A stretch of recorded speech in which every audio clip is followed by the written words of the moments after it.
누가복음 13장 4절부터 5절에 기록된 예수님의 말씀입니다. 실로암에서 망대가 무너져 치어 죽은 18사람이 예루살렘에 거한 사람보다 죄가 더 있는 줄 아느냐? 너희에게 이르노니 아니라. 너희도 만일 회개치 아니하면 다 이와 같이 망하리라.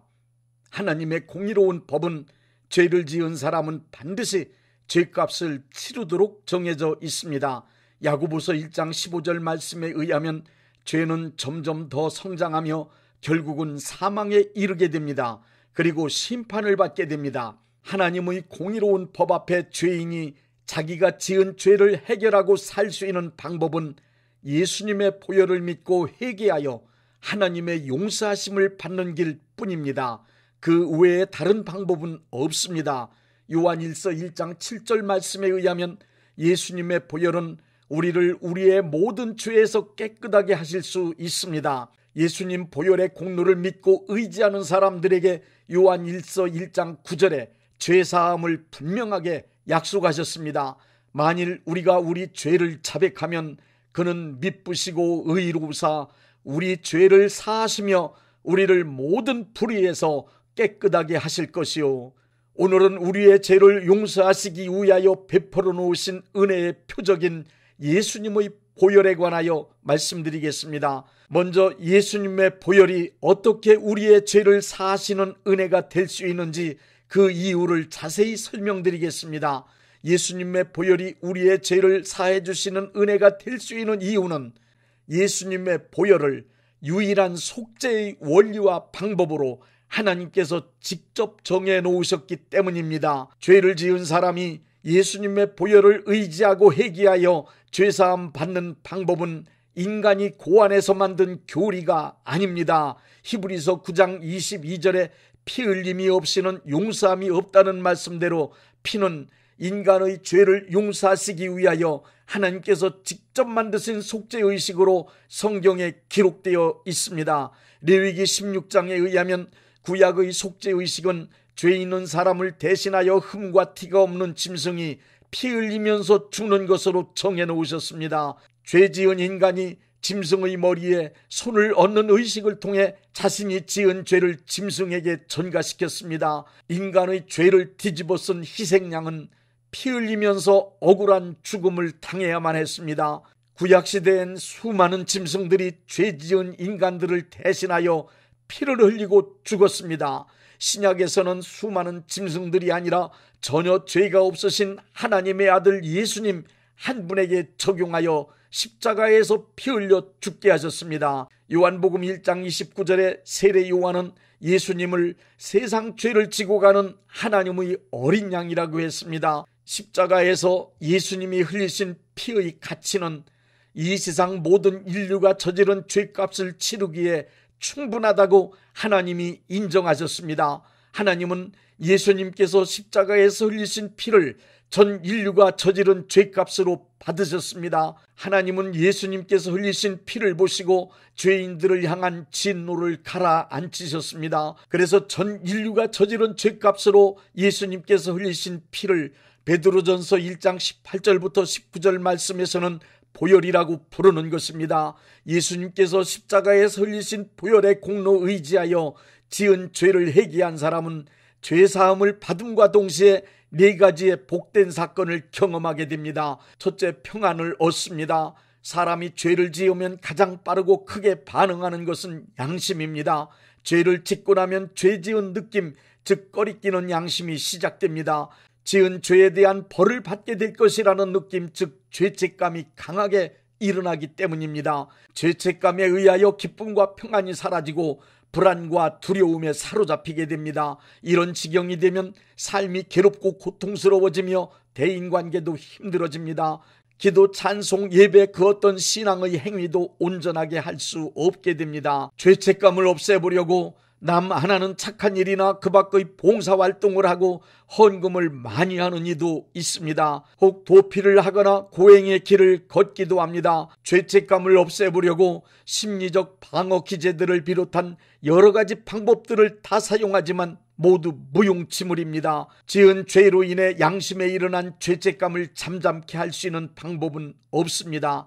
양심은 인간의 생각이나 감정을 대변하는 기능이 아니고 하나님의 공의를 대변하는 기능이기 때문입니다. 양심은 예수님의 보혈을 의지하여 회개하고 하나님의 용서를 받으라는 선언만 할 뿐입니다. 그러므로 죄를 지은 사람은 예수님의 보혈을 의지하고 회개하여 하나님의 용서하심을 받기 전까지는 기쁨과 평안을 얻을 수 없습니다. 회개하여 지은 죄를 용서받아야 마음에 큰 기쁨과 평안이 찾아옵니다. 기쁨과 평안은 회개하여 하나님의 용서하심을 받은 후 양심의 자유를 얻은 사람만이 누릴 수 있는 특권입니다. 회개하여 제사함 받은 사람들의 간증을 들어보십시오. 그들 모두의 공통된 고백은 바로 큰 기쁨과 평안입니다. 둘째, 하나님께 가까이 갈 수 있는 사람이 됩니다. 죄를 지은 사람은 하나님께 가까이 갈 수 없습니다. 죄를 지은 사람 스스로가 하나님을 멀리 떠나게 됩니다. 그리고 하나님께서도 죄 지은 사람을 미워하십니다. 이사야 59장 1절부터 2절의 말씀에 의하면 기도를 애면하시고 들어주시지 않을 정도로 죄 있는 사람들을 멀리하십니다. 하나님을 가장 가까이서 섬기는 대제사장이라 하더라도 거룩하신 하나님의 임재가 이루어지는 지성소는 자칫 죽을 수도 있는 두려운 장소였습니다. 지성소는 두려운 곳이었지만 대제사장은 피를 가지고 담대히 들어가 하나님의 임재하심 앞에 서서 하나님을 가까이 섬길 수 있었습니다. 죄 씻음의 상징인 피를 들고 들어가면 죽음을 면할 수 있었기 때문입니다.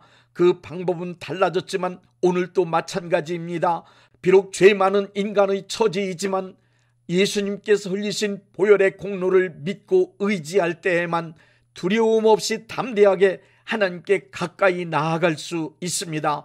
에베소서 2장 13절의 말씀처럼 그리스도 예수 안에서 피로 가까워졌기 때문입니다. 히브리서 10장 19절부터 22절에는 우리가 예수의 피를 힘입어 지성소에 들어갈 담력을 얻었으니 하나님께 나아가자라고 표현하고 있습니다. 뿐만 아니라 우리는 예수님의 피로 인하여 죄사함을 받으면 하나님의 자녀로서 하나님을 아버지라고 꺼리낌없이 부를 수 있게 됩니다. 그래서 예수님의 보혈 의지하여 회개하고 용서받은 상태를 하나님과 화목되었다고 말하는 것입니다. 셋째, 하나님께서 우애해주는 사람이 됩니다. 사람이 죄를 짓게 되면 악하고 거짓되며 더러워집니다. 그리고 고통스러운 삶이 시작됩니다. 죄를 짓게 되면 그 마음에 마귀와 그의 세력이 다시 설 수 있는 발판이 마련되었기 때문입니다. 죄를 짓게 되면 마귀가 다시 들어와 참소하고 조롱하며 육체와 환경 안에서 질병과 고통을 주더라도 하나님이 도와주시지 않습니다.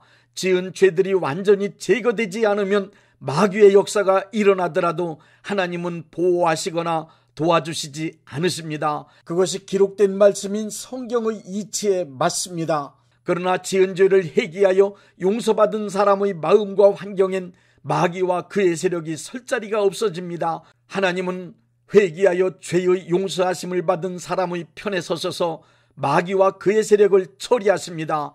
죄를 회개하여 하나님의 용서하심을 받은 사람이 되면 그런 사람의 삶에 하나님께서 직접 개입하셔서 역사하십니다. 이런 사람을 하나님이 우애해주는 사람이라고 합니다. 예수님의 보혈을 믿고 회개하여 죄의 용서하심을 받은 사람이 되면 하나님께서는 언제 어디서든 그와 함께 하시며 그의 편이 되어 보호하시고 도와주십니다. 그러므로 병 고쳐달라고 기도하는 것보다, 삶의 문제를 해결해달라고 기도하는 것보다 지은 죄를 회개하는 것이 우선입니다.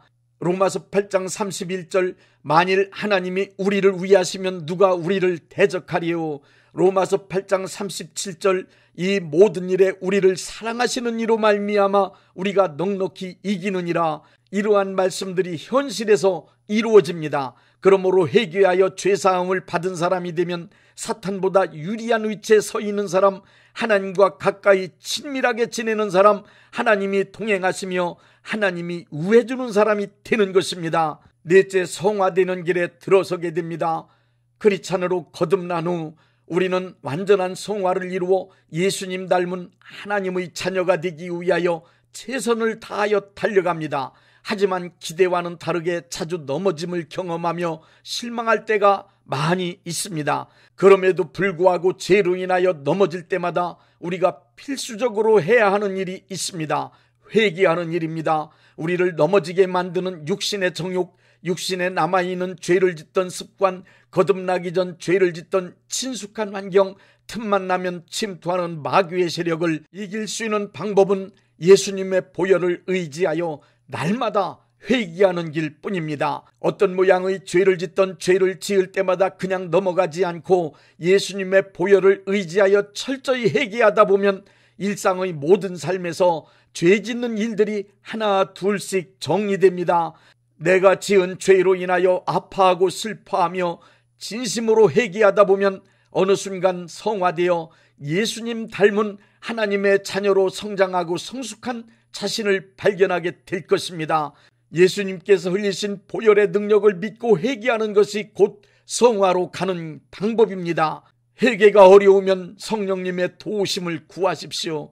회개하여 용서하심을 받을 수 있도록 역사하실 것입니다. 자주 반복하여 죄를 짓더라도 염치체면 따지지 마시고 무조건 회개하십시오. 내가 지은 죄는 그 어떤 죄든 내 입술을 통하여 낱낱이 고백하고 회개하여 용서하심을 받아야만 합니다. 내가 지은 죄보다도 보혈의 능력, 용서하시는 하나님의 은혜가 훨씬 더 큽니다. 이사야 1장 18절의 말씀입니다. 여호와께서 말씀하시되 우리가 서로 변론하자. 너희의 죄가 주홍 같을지라도 눈과 같이 희어질 것이요 진홍같이 붉을지라도 양털같이 희게 되리라. 요한일서 1장 9절은 말씀하고 있습니다.